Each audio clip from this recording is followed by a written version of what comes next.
Okay, where do we get to?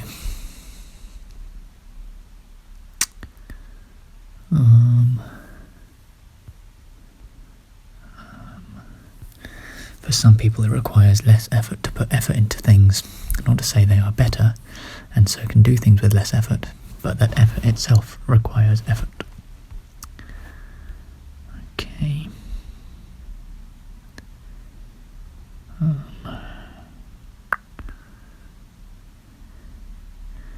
This is all bullshit, these ones. People who don't believe comedians should joke about certain topics are going after the wrong people. Comedians don't make the funny, they find the funny. Rape humour might not be an inherently good thing, but preventing comedians from joking about it won't fix the issue of rape, or of rape jokes being funny to people. Okay, not sure how I feel about that anymore. Anyway.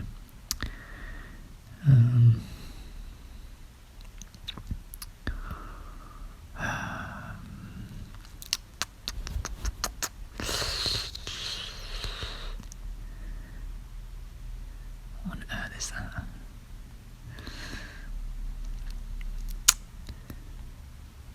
No, this is wrong now, I think.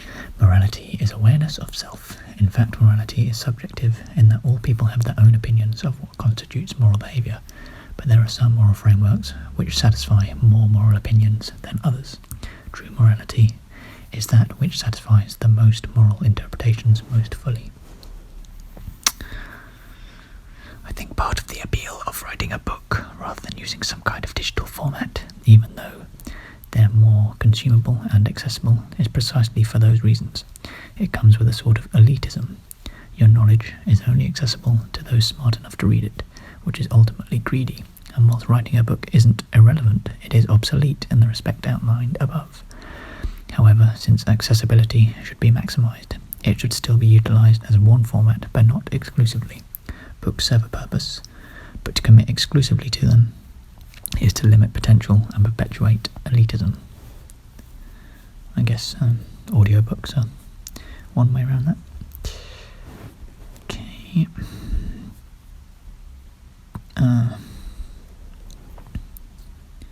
I've made the fatal, I wish, error of investigating what might actually be wrong with me. By doing this, you're destined to be forever perceived as someone who isn't sincerely a sufferer of the condition you can aim to have, as is the curse of self-proclamation. Life is just eating shit. Everyone around the world is simultaneously eating shit, all with the hope of one day not having to eat shit, and we give ourselves hope every now and again when we get a sustained period of elevated dopamine. We're not eating shit for a moment, and all of a sudden everyone thinks, maybe if this happens, I earn a load of money. Oh, maybe if this happens, e.g. I earn a load of money, I fall in love, I write a successful book, etc. I won't have to eat shit anymore, and this is encouraged by seeing other people who don't seem to be eating as much shit. If only I was eating from her shit funnel, I would be happy. I would be so happy. But in truth, the shit eating never ends. And then when someone finds a way out, hey, I was thinking, I'm getting pretty tired of eating all this shit. I think I might just take a sip from the cyanide funnel right here. And everyone reacts like, oh no, don't do that. Why would you do that? Eating shit's not so bad. Look, why don't you just eat shit for a little while longer? We'll get you an eating shit therapist. And who knows how much shit you'll be eating in the future. Yeah, but what I'm talking about means I'd never have to eat shit again. Yeah, but you won't be doing anything at all. You won't even be eating shit. It's got to be better than nothing at all. I don't think so. Why don't you carry on eating shit in the hope that at some point the shit will run out, whilst I go over here where there isn't any shit. Okay, whatever, man. Have fun not ever being able to experience the freedom of not having to eat shit. I guess the Buddhists probably have the best approach. At least they acknowledge that shit eating is part of existence, and that you must find peace and happiness in the inevitability of eating shit. To them, eating shit is everything. They're begging for more and more shit. They'd shovel it down if they could. The point I'm getting at is people love to say this really annoying thing in response to suicide. Don't commit suicide. There's plenty of time to come back to suicide later if you really feel that way. And I understand it's hard to break out of that mindset and not see it from your own perspective. These people often feel they're on the same wavelength as the person looking to kill himself, and thus the fact that they feel as though they might as well stick around to see if the shit stops coming means that everyone else must feel the same. I want to clarify that I'm not whinging that life is depressing or horrible. To me, eating shit represents any moment in time where you're not experiencing absolute joy or elation. That's the feeling we all live for. My point is that feeling comes so rarely, unless you're that Buddhist who learns to love the taste of shit, that it's a guaranteed terrible return on your investment. And we know that no one truly lives a shit-eating free life. It's incredibly hard to quantify the value of living, but really I don't think life can be considered to be worth living unless more than or equal to 50% of your time on Earth is spent in a positive state. And I don't believe most people live this life beyond childhood and puberty. You should aim to make a net profit of happiness in life, and people who want to commit suicide have just worked out to sell high and buy low. All the people saying to wait around and see what comes up are giving terrible investment advice. Actually, I take some of what I said back. I believe that many people do live lives in net profit. I think my current anhedonia makes it difficult for me to imagine it, but although I can't actually remember or relive the feeling, I know that I felt this way not long ago, especially as a child. In truth, it all comes back to our reward system, our neurochemistry/neurobiology, dopamine. Wherefore art thou, dopamine? So why then don't we all just take cocaine? I believe the only reason is because it's not sustainable, and I think I've heard it said that this is because society doesn't benefit in any way from a permanently high stoner. But in truth, I think the mechanisms of cocaine make it unsustainable: tolerance, desensitization, etc. In fact, I think my sugar and gaming addictions and many people rightly speculate porn is a common culprit have had much the same effect of desensitization. And so if even natural sources of dopamine are prone to this pitfall, maybe we can never satiate the need for more. Perhaps even if we were able to directly inject an endless supply of dopamine into our brains, we still wouldn't experience eternal bliss. We'd have to keep upping the dose more and more.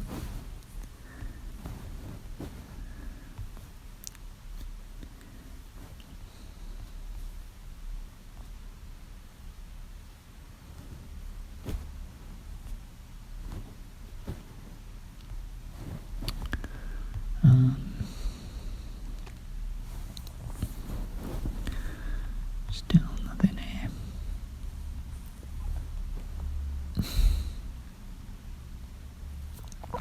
Parents who get angry when their kids complain of boredom when told they can't use devices anymore, and then say, "When I was a kid, I played with a stick."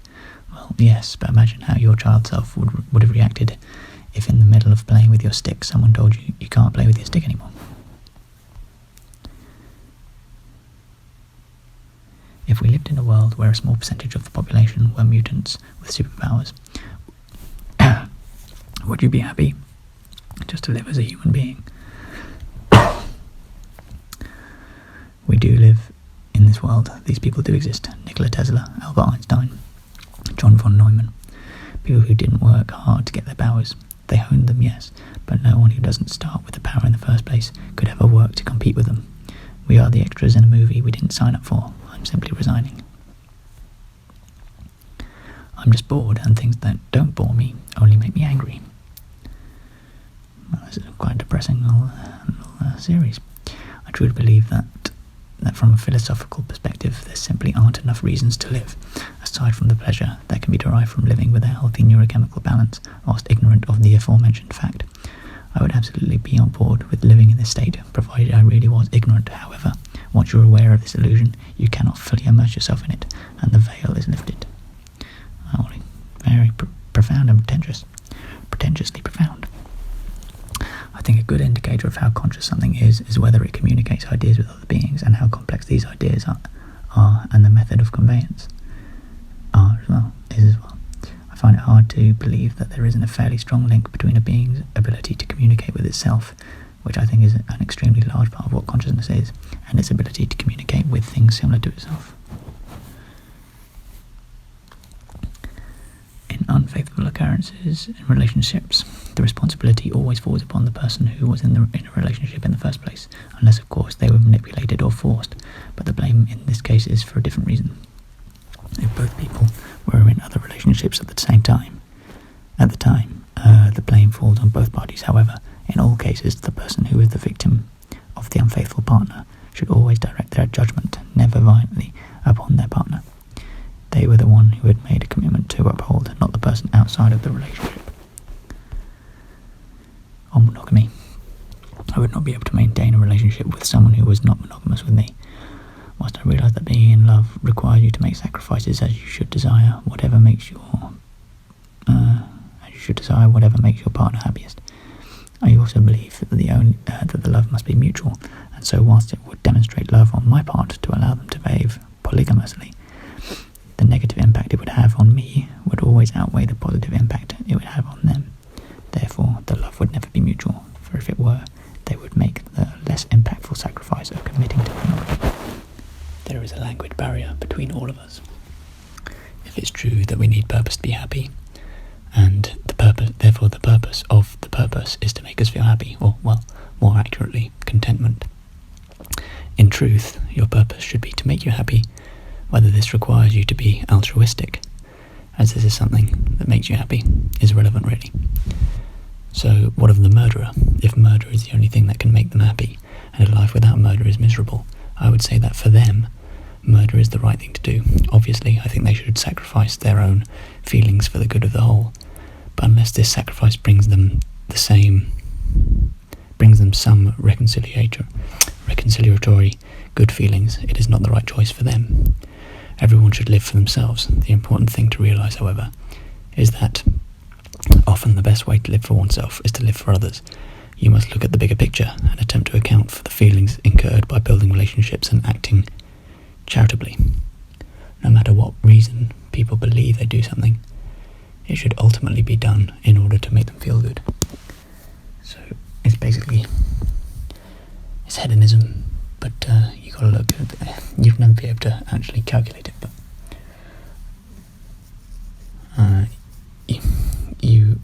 you can pretty much guarantee that if you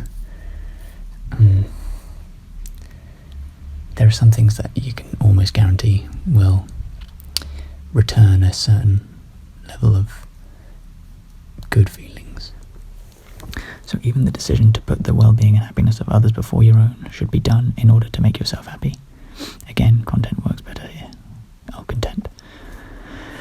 So if I stuck with my idea to strive for the absolute maximum positive conscious experience across all beings in the universe for all of time, this may incur me living a less than absolutely happy life in order to secure greater happiness in the future, but my knowledge of this fact itself gives me happiness.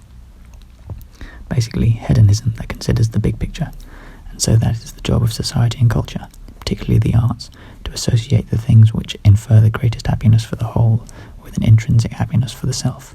It is true religion played its role in this for a time, but failed to evolve and fell short far too often. I actually think the notion that you should only create content for yourself is wrong. Whilst I agree that you should avoid doing things you don't want to do, I think the feeling you get from creating content others enjoy may outweigh the feeling of creating something you enjoy. Of course, it's best if the two are mutually inclusive. Especially the feeling of doing something for a purpose bigger than yourself yields a tremendously positive feeling. Comedians providing relief to those who spend their whole day working really hard to better the world.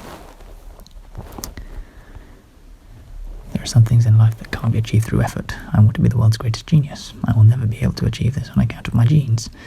People who wish they had been born the opposite sex at least have the opportunity to undergo surgery and are far more likely to feel they've achieved their dream. I know how to have a good time, I just choose not to. Simple insanity test. Are you in an insane asylum? Yes. No. I think my frequent use of the loci system has imprinted some aspects of itself on the natural workings of my brain. I've noticed this a few times recently, but this time it felt particularly prominent.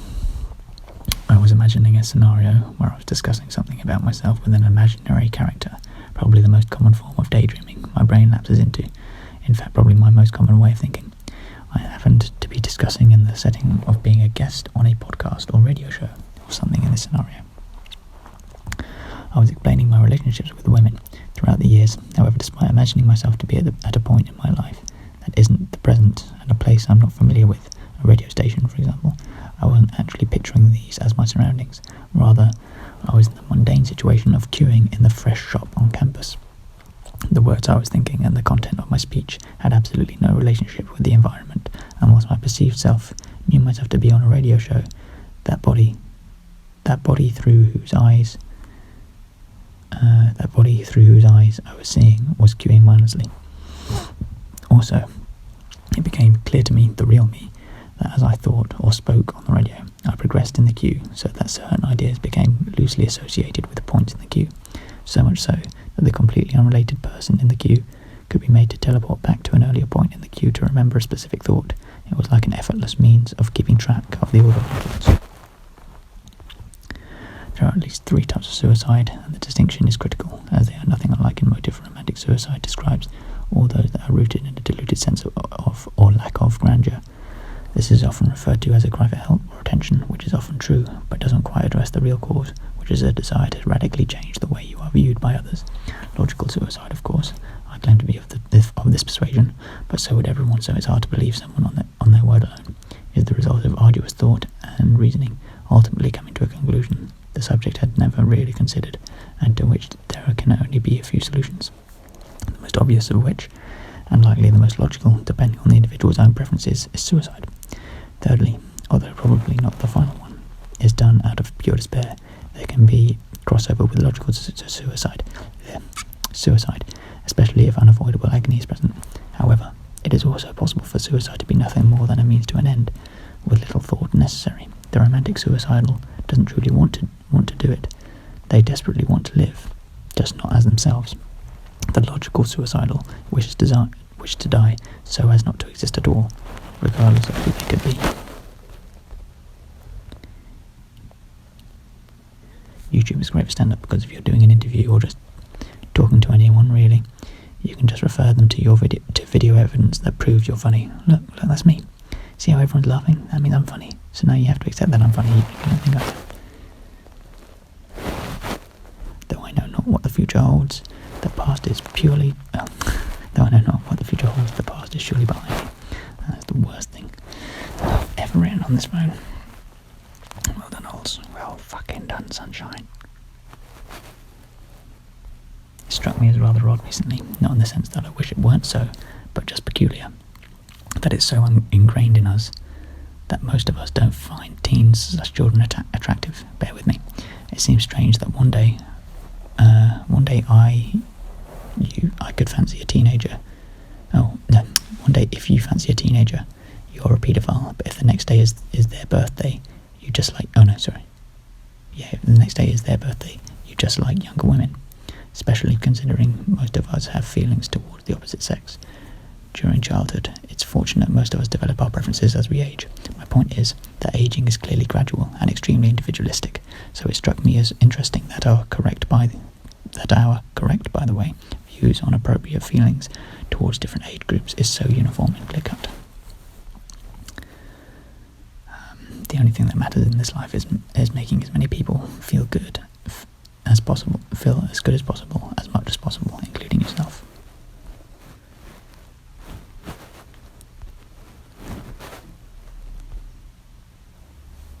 My thoughts are almost always in the form of a conversation with either someone I know or a fictitious character I've made up. What do people mean when they say they don't think it with a voice, but just have thoughts? They must exist in some sort of medium/format, or how do they know what they mean? I can somewhat see how thinking in images alone would make sense. My thoughts are usually accompanied by some visual scenes sometimes, but not always relevant to the conversation in my head. What's a guy got to do to be a woman around here? Your purpose in life should be to make yourself feel the way you want to feel, for as long as possible. Big picture hedonism. Consider things like whether making others feel good at your own immediate expense makes you feel good in the long run. Religious people who don't understand why atheists don't just go around raping and killing people because we don't want to.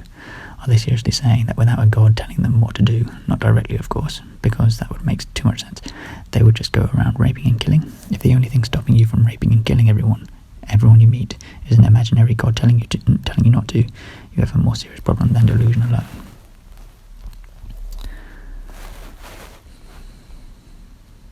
I seem to remember Tesla postulating the idea that good things happen to good people and vice versa, perhaps setting about to prove it mathematically. I imagine there is some truth to this, and that it works in a similar way to the butterfly effect, combined with 6 or however many it is degrees of separation. Every action action probably has a finite number of possible outcomes, and good actions have a higher percentage of good outcomes. Thus, by doing more good, the quantity of good things in your vicinity rises, and there are only so many things that can separate you from those actions amounting to something good coming back to you. A bad action may seem negligible at the time, but they accumulate, and also alone as a small negative thing can snowball and will almost definitely find its way back to you. God, I literally can't read today. This is great.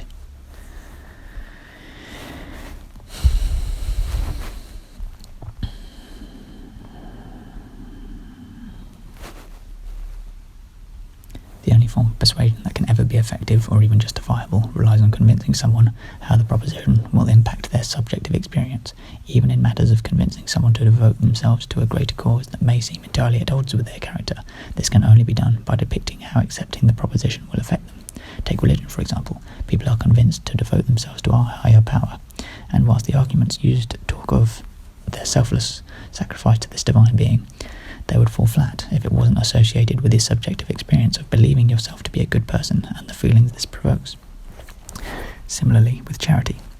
Whilst true altruism may seem to be the most selfless thing imaginable, in truth, no one would ever partake in it willingly without the knowledge of how the act allows them to feel. A creature capable of only two cognitive processes, one of which is to destroy the whole of life itself in the most agonizing way possible, and two, to experience pleasure when they carry out this act. It would be impossible to argue for this being not to conduct the execution. Of course, the argument people would be, there are other beings that have conscious experiences that would have a negative experience on account of this act being perpetrated. However, this simply does nothing in the way of providing a reason for the creature not to perform it. Even if it were capable of understanding the impacts of its action, if it were also aware of the fact that it was incapable of ever experiencing anything other than the pleasure it would gain from executing it, there would be no reason for it not to do so. There is no such thing as objectivity without collective subjectivity. Or if there is, I can't think of it.